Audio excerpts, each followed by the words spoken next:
Welcome to the Beautiful Step Podcast, where we run, stomp, tiptoe, and tango into the confusing but beautiful world of togetherness. We are your hosts, Kris and Charity. Now, let's go make our together even better. You know, the other day I was thinking about a dream that I had when we were young.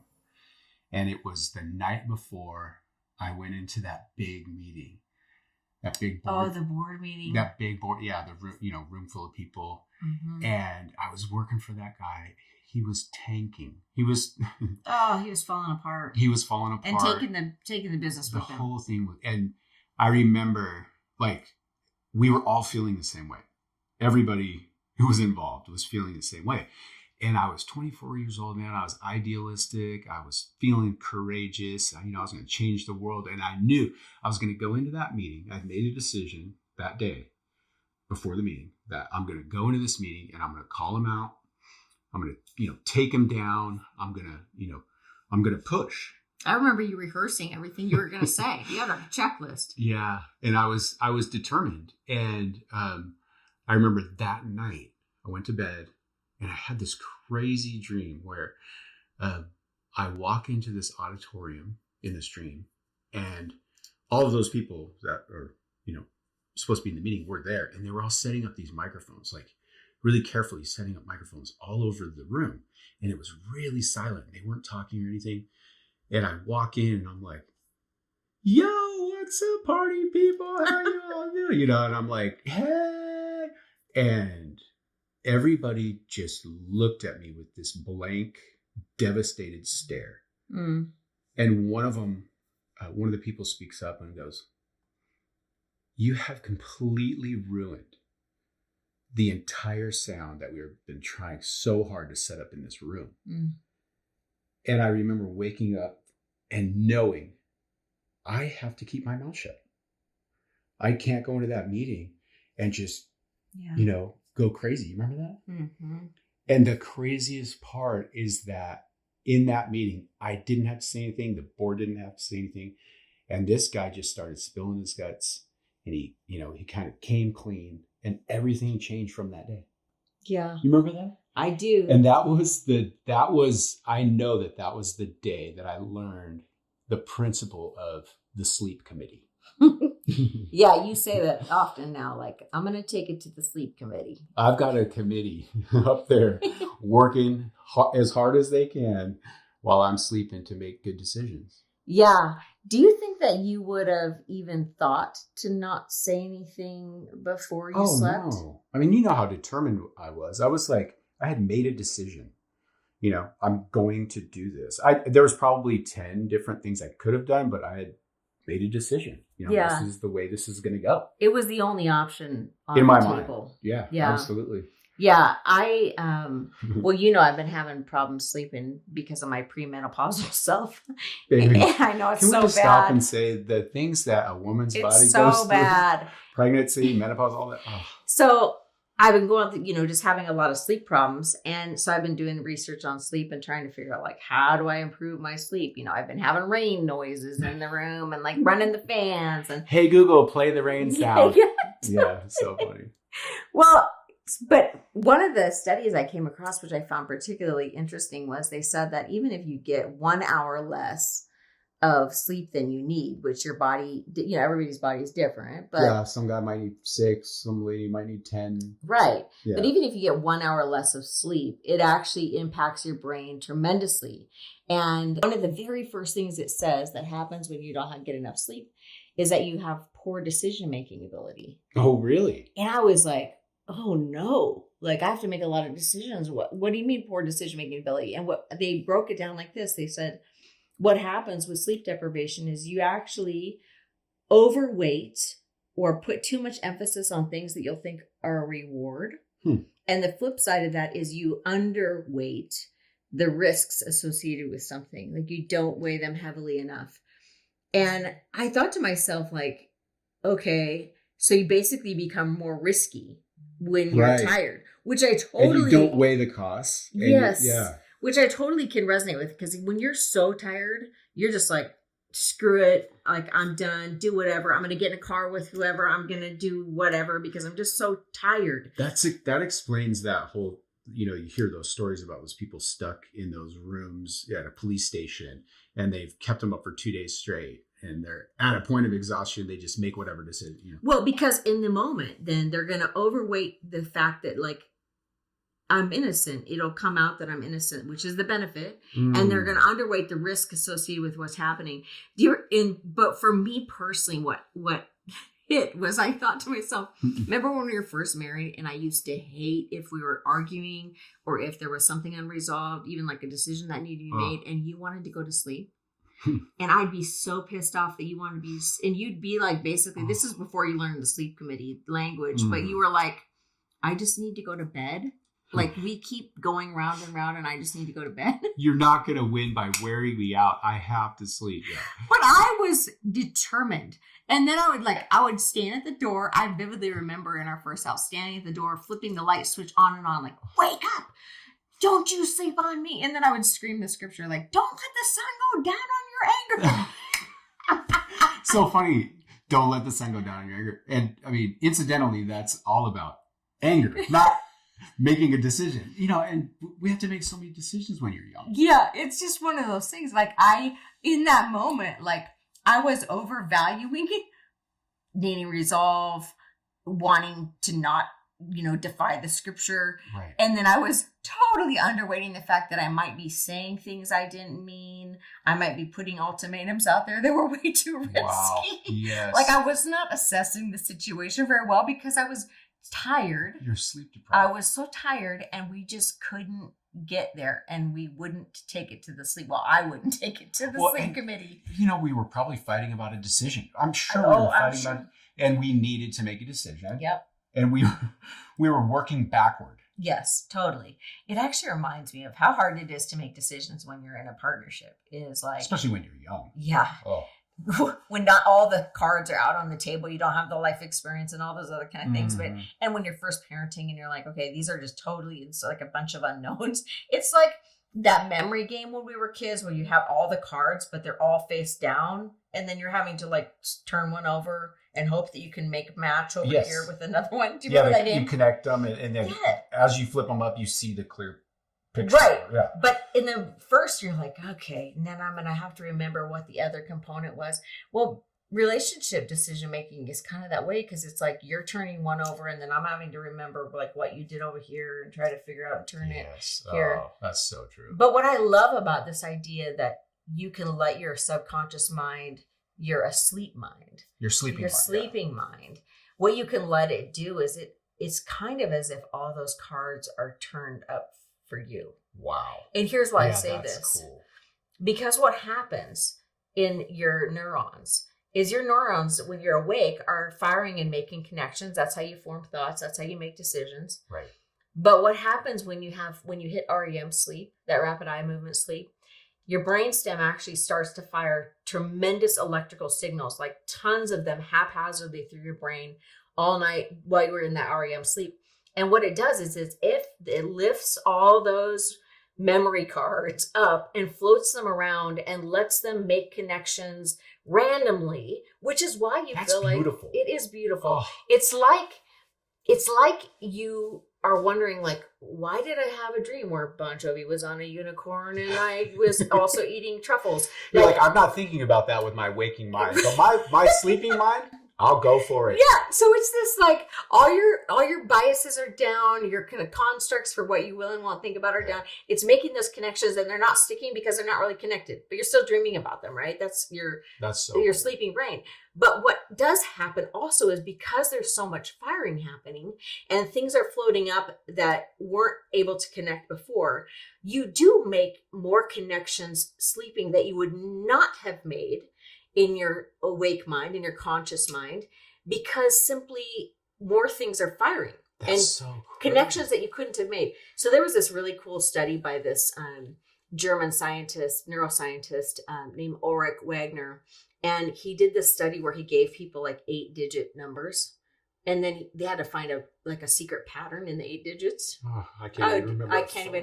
I would be so bad at that game. I can't even conceive of it. Yeah. But he taught them and was training them how they could actually find the hidden pattern. Well, so then he did this study where he basically put the 8 digits in front of half of the group and said, okay, use what I've taught you to find the secret pattern. Mm-hmm. And then he took another group and he said, just glance at it.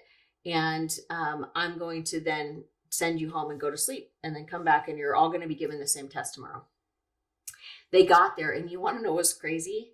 For the people who just went home and slept but didn't work through the whole like progression of the training, they solved the pattern 50% faster than the people who just had the training to find the pattern. Sleep committee to the rescue. Yes, because their brain was actually all of a sudden connecting things that couldn't connect normally. They were able to see patterns in things that they couldn't see with their conscious mind. Yeah, that is it's so rad. Cool.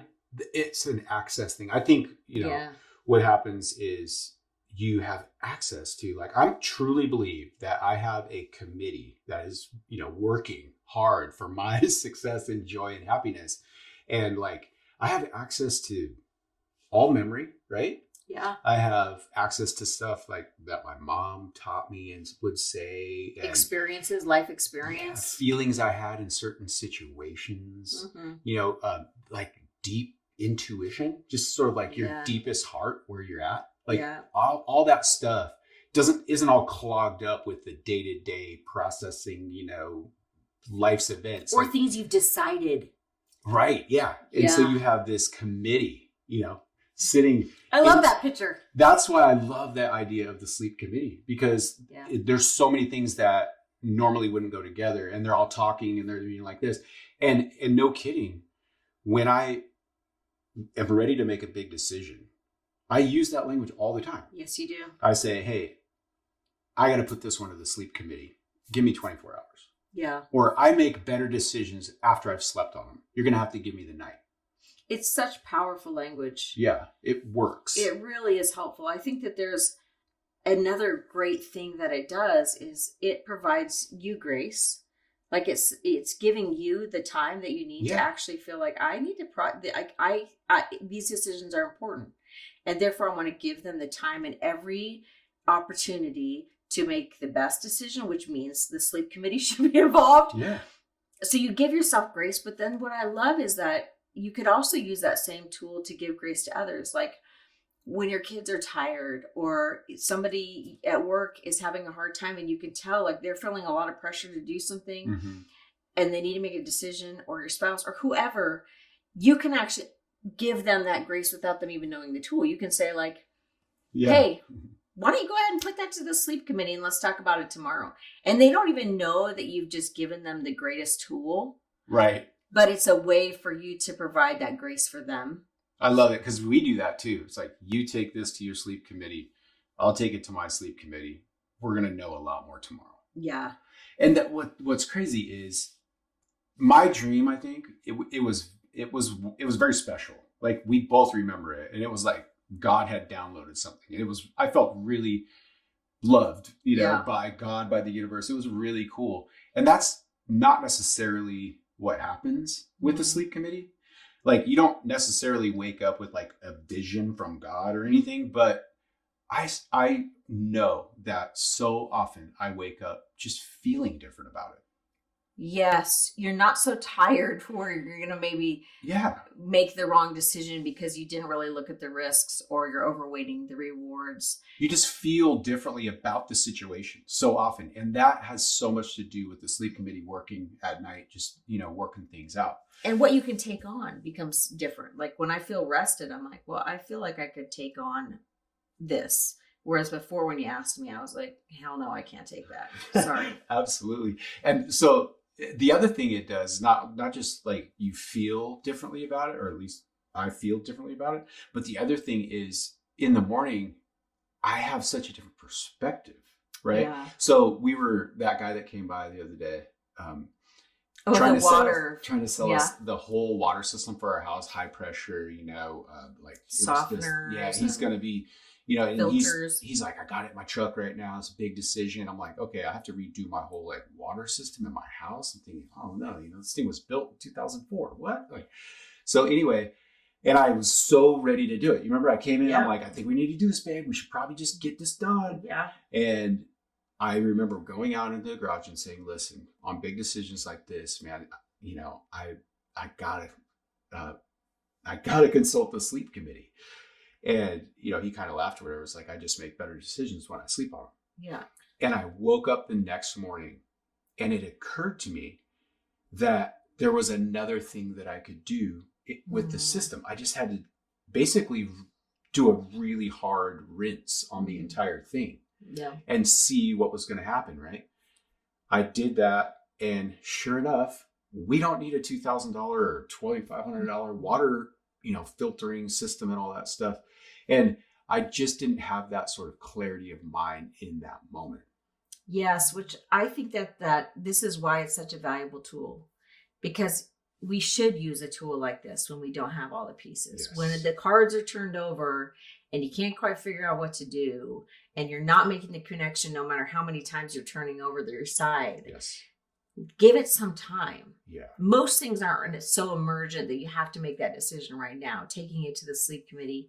And particularly when you're dealing with emotional people. We have this friend who deals with a lot of emotional people, kind of like a therapist. And he has this great tool that I always loved. And when he told me, I thought, why haven't I thought of that before? I'm using this. It's so good. But what he said was, like, when he first started a relationship with people, he would tell them ahead of time, hey, if you text me or call me, I'm going to return your call or your text within 24 hours. And these were friends because you might be emotional when you're texting me. And I want you to be able to de-escalate and take it to the sleep committee. I need to be able to de-escalate and take it to the sleep committee and get some insight. And so you can know I'm setting the standard ahead of time that really 24 hours is what you should expect from me. And that actually set this amazingly kind of calm tone for people that are highly volatile. That's, man, genius. So if you have highly volatile people in your life, or people that are like me, we're going to keep flipping on the lights and be like, you're going to make this decision right now. We're going to talk this. We're going to resolve that. But setting that standard ahead of time, that like, no, we take things to the sleep committee if they're a big decision, is really cool. Yeah, and it works. And I mean, I just, what a beautiful picture. The other thing I was thinking, and this is totally existential and it's like philosophical, whatever. Okay. But what if your sleep committee and my sleep committee get together, like when we're sleeping? That would be weird. You never know. It's how weird. It's how beautiful would that be? That would be beautiful. I mean, we don't know when we're sleeping. It's a whole other world. Who knows who's on your sleep committee? That's right. And they're talking. They're like, yeah, she is not, thinking of this. And your sleep committee's like, he's just being emotional. I think I would have to sleep for me to have a sleep committee. Poor girl. Darn menopause.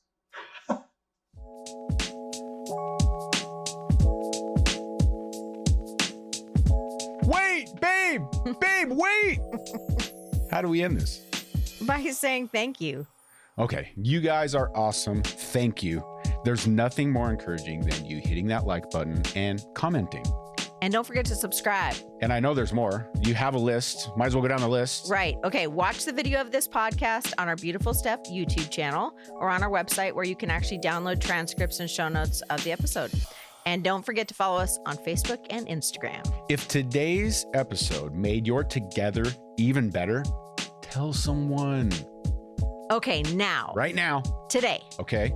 You can take one step. It's just one step. Toward the beautiful relationship you want in your life. You got this.